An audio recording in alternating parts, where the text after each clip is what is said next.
I'm working with individuals who are incarcerated for reasons of insanity. I'm in my forensics rotation for the next 3 months. It's individuals who've done a crime. They go to the judge. The judge is like, oh, you have some sort of mental illness. We're not going to put you straight in jail. Sometimes they do go to jail first before they come to us. So the judge is like, okay, you're unable to stand trial. Once they've deemed that you're unable to stand trial, then they send them to us. We're at a medium and low security, so not at the max security. That's in another state, or I think it's in Southside Chicago.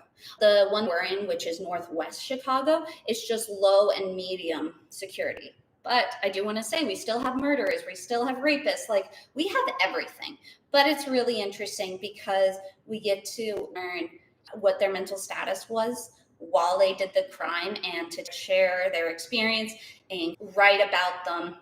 It's really interesting how notes are written. Anyway, it's also paper charts, not online, epic, very odd, very different. What was I just saying? Okay, so unable to stand trial, get sent to either jail or hopefully go to our mental health medium security prison.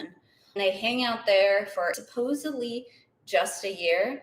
It always ends up being more than a year because if you've ever been in a psych ward, patients don't always have insight into their mental illness. They don't always want to take medications. Our goal is to get them stable so they can go to trial and understand their own mental illness, their own crime. They don't need to know their mental illness to stand trial. They have to at least know the basics about trial, like don't talk when the judge is talking. What did you do? Because not a lot of times, sometimes they're in psychosis, so they don't even remember that they did the crime. So eventually, social workers keep doing like tests to say, okay, do you have some competency? Ooh, competency. Just like in medicine, if they have competency to sign a DNR, do not resuscitate, it's a similar type idea. But in order to be competent to understand their own, what they did that put them in jail. Eventually, once we get them there, the judge can either rule them guilty, not guilty, really weird, not guilty, or not guilty by reason of insanity. Once that is placed, they're given a sentence of how many years. It's kind of like they give them the sentence, like let's say 10 or 15 years, like if they would be in jail, but instead of being in jail, they're going to be in a mental health institution that's similar to jail, but we have therapy, we have groups, we have a psychiatrist, psychiatry residents, medical students. I have 2 medical students that are on that I've been working with. And then they have to live out their sentence in the hospital. And there are people that actually go beyond that. So like have been in the hospital for 10, 15 years.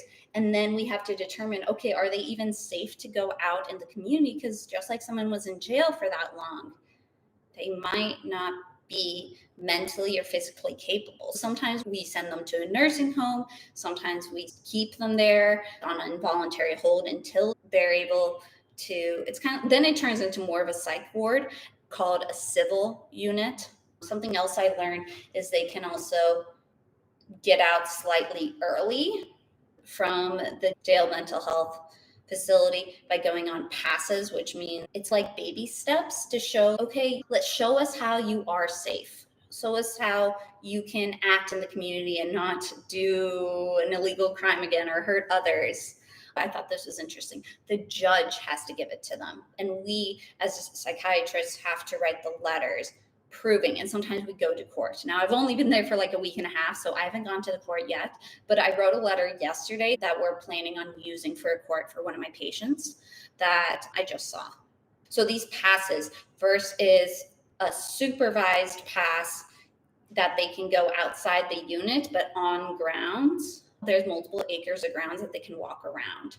I think is then a pass that there are unsupervised grounds, and then there are supervised off grounds where it's like a field trip, but also sees how they interact with the community. Do they decompensate mentally? Do they do another crime? Like baby steps. And then I think it's pass unsupervised before they can go for the judge to ask them conditional release, which means They understand their statement. They've done it's kind of like on parole, bail. I can't remember all these terms. You've gone to jail, but you can get out early. So conditional release, you have to take classes, done all those steps to show that you've gone through that. Once you do all that, they petition for conditional release where they can go out and not do their sentence, but they're still watched by the courts. They still have to check in with their corrections officer. They have to be going to their psychiatry appointments. And remember, all these have mental health conditions like schizophrenia, bipolar, schizoaffective.